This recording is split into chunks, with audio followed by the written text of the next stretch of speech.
Hey guys, welcome back to Foreign Reacts. I do hope you guys are having a good day. Today, we're going to be checking out American behaviors considered rude in other countries. So my number one thing that I think a lot of people find rude, according to me reading comments, I get a lot of comments. I love getting a lot of comments, to be honest. Unfortunately, I can't reply to all of them because there are that many, but I do appreciate the comments. But one thing most people always speak about is the level of arrogance and level of ignorance that is present in America. But I think the arrogance is way more of a rude thing that a lot of people would consider. Why? Because Americans will literally say, I'm from, let me give you something more common. I can't say New York City because everybody knows New York is in America. All right, I can't give you something. I don't have anything to give you guys. I don't know what's going to be common for anybody. I don't know. But either way, the point is, Americans usually say their state, right? And let's say I'm like South Carolina and, I go to France and I'm like, somebody's like, where are you from? I'm like, South Carolina, and stuff like that. Practically, I think that a lot of people don't like that in the world. But either ways, guys, we're going to be checking out this video. So leave a like in the video and subscribe, man. I'd really appreciate it.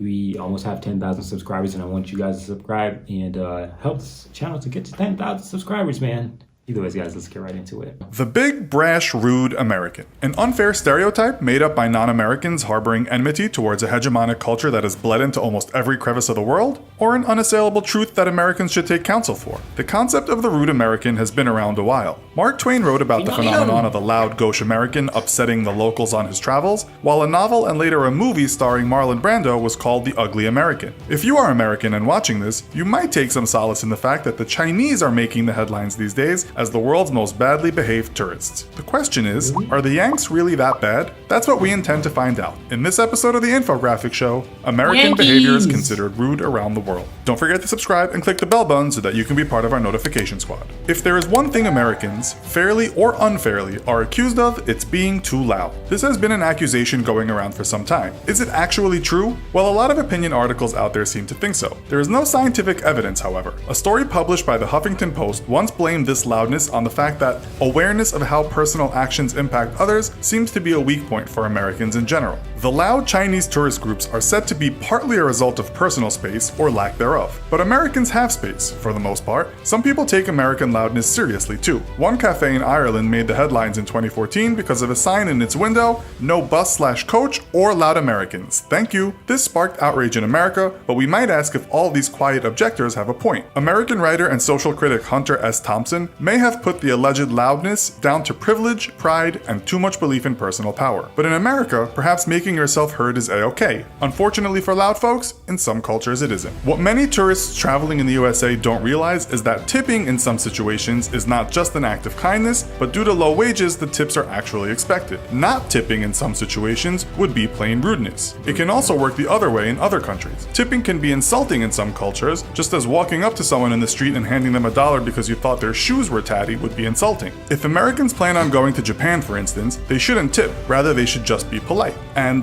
not too loud. In a Japanese restaurant, or using a taxi service, if you try to tip, you'll likely get the money back. Good service is something you deserve in Japan, and handing over money might be perceived as charity. Much of Asia, China, Hong Kong, South Korea, is similar, but the same goes for parts of Europe. In the UK, it might be okay to tip in a high-end restaurant, but throw an extra quid at the barman in a traditional pub, and you'll likely create an awkward moment. Americans are often complimented for their being forthright and outspoken. This has also been called obnoxious. It just depends where you are. In much of Europe, especially restaurants in France and the UK, sending food back is quite extreme. The "customer is always right" adage doesn't work so well in Europe, a continent where, according to The Guardian, Americans have been dispatched from posh restaurants for asking for ketchup or salt with their hot cuisine. Surveys have revealed that 38% of British people would never complain regardless of the state the food was in. In Asia, a continent where loss of face is taken with the utmost seriousness, Americans should be aware that if they do complain, it should be done in a way that doesn't cause harm. You could try and say, "Hi, the food is absolutely delicious, but do you think you could put it under the grill for another 10 minutes? In 2016, online review community Trustpilot did indeed report that Americans are prone to grumbling, stating that a survey it conducted confirms the American propensity to complain. On to It's not a lie.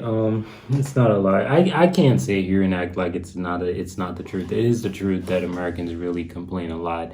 And it's a habit. Like a lot of people even did it to me. They were like, bro, literally, you're talking about suing somebody. Like everything, sue, sue, sue, sue, sue. And even with the Will Smith situation that popped up, like personally, that's the first thing I'm thinking of. A dude slapped me in my face. Okay, I'm gonna sue his ass.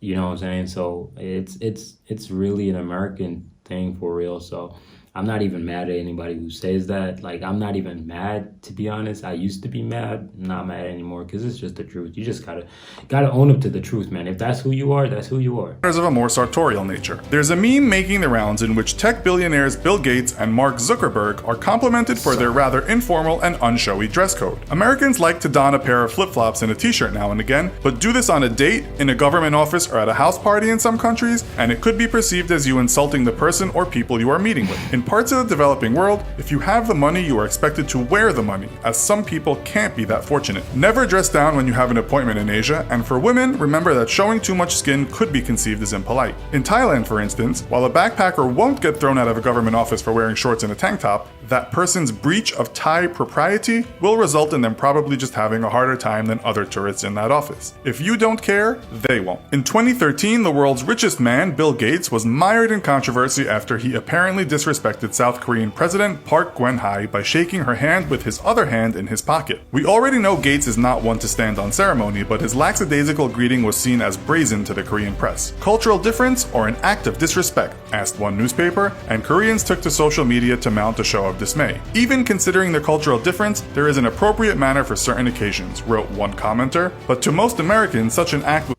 How do I shake hands then? Bro, I love to put... Okay, I love to have my left hand in my pocket, and if I'm not doing anything with my right hand, both of them are in my pocket. That's how I am. I'm a chill dude, hands in the pocket, go about my business.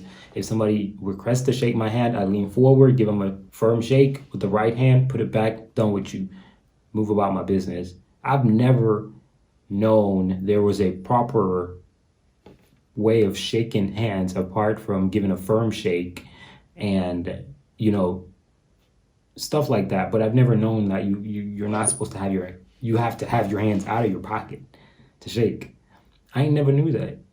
Y'all gotta let me know. It's not an act of disrespect, but just being friendly or laid back. Americans value freedom and individualism, while some other cultures value hierarchy, status, and conformity. Speak up, be who you want, says the American, while there's a saying in Japan that says, hammer the nail that sticks out. When in Rome, do as the Romans do is probably a lot more relevant to strict Asian cultures than it is to laid-back Western cultures. Turning up late for an informal appointment might seem like poor form in the USA, and also in Northern Europe, but in other countries you are actually not expected to be right on time. In Spain, for instance, being on time is not seen as such a big deal at all, and certainly something you shouldn't balk at. Being fussy about punctuality might be construed as being difficult offhand. In Thailand, they have what's called Thai time, which means being late for a date or dinner appointment is just accepted as the norm. According to one article, in Argentina, if you turn up on time for a dinner party at someone's house, it'll be seen as you being rather pushy. The article compares it to being an hour early for dinner in America. Moroccans are equally laid back about time. According to some people, they simply don't concern themselves with the matter of punctuality. It's similar in Mexico. Bro, I'm a busy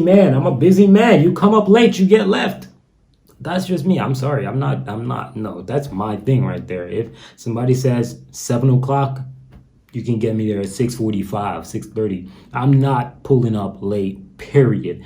I don't care what culture it is. I just cannot do that because me pulling up late equals me missing an opportunity with my business or my schedule. I'm not going to do that for nobody. If you told me 7, I'm pulling up at 7. You were supposed to tell me 8 o'clock, but you really meant 7. So when I pull up at 8, you already got the party going, right? I'm not going to, wait an hour? I'm going to feel weird. I literally have scheduled time where I wake up, where I schedule my life. My life is literally a schedule. I could not do that. I have to work off of a schedule plan. So that would not work for me. I cannot pull up late, period. I'm sorry, but I just can't do it. India, Indonesia, Greece, Saudi Arabia, Ghana, and Russia, but turn up late in Japan or the UK and you'll nettle someone's ego for sure. Maybe the most amusing fact is that in Brazil, where punctuality isn't a big issue, when they want people to actually be punctual, they say things like 3 p.m. English time. Academics state that there are monochronic and polychronic cultures, those that value orderliness and sticking to plans, and those that take things as they come. Making out in public is probably the one faux pas Americans need to understand. Kissing, or even hugging, in public spaces in some countries is about as shocking to people as actually having sexual intercourse in public in the USA. The general rule to follow here is just don't be intimate or over tactile with your lover in public all over the Middle East. In Dubai, a city that might look modern, kissing in public could land you in jail. In Indonesia, a kissing session in the streets could result in a fine of $29,000. The same goes for most Muslim cultures, but also in non-Muslim parts of etiquette-heavy Asia, public displays of affection are generally outlawed in a non-legal sense. Holding hands might be acceptable, but anything that might provoke a get a room response in the USA would definitely be met with disdain. If loud noise is merely irksome in some cultures, getting it on in public could be a serious offense both legally and in the context of propriety. Always be sure to read the cultural do's and don'ts before visiting any country. Follow this advice and you will certainly have a better experience traveling around the world. To be fair to Americans, we might also remember that they could also be the ones upset at having their own boundaries breached regarding behavior. This could happen when the Asian person doesn't think twice about asking Americans how much money they earn, or asking their age, or telling them that they've put on lots of weight and look fat. Okay for them, impolite to the American. Or what about when the Spanish dude turns up 1 hour late for dinner and the meal is ruined? Or when that Chinese girl you started dating got upset just because you showed her some warmth and affection? With this in mind, do you really think it's fair that Americans are called rude or ugly? Let us know in the comments. And if you like this video, be sure personally, to call someone rude, that's totally fine. I think that's totally fine. But I've always been open to opinions as long as they're not insulting, right? You can insult someone with your opinion and you can also not insult them. The truth is not an insult. The truth is just the truth. And if you're going to tell me the truth that, hey, you need to show up at such and such a time, you need to be more punctual, that is not an insult. You telling me that I'll never be punctual and I'm a pathetic whatever, because I am always late, that's an insult. There's a difference. You can correct me and tell me I'm wrong without telling me I'm this and I'm all that. If you get what I'm trying to say, it's just how you approach someone and how you choose to speak to them about a particular issue or matter. So I don't have a problem with anybody saying Americans are rude. Totally fine. That's your opinion and you think it is rude what they did. And for someone to be rude, it is a very much real possibility. But to be ugly, that's not fair. Don't call anyone ugly. Don't do that. Either ways, guys, I'm out of here. Hope you guys enjoy this video, man. Like and subscribe as usual. I'm out of here, guys. Peace.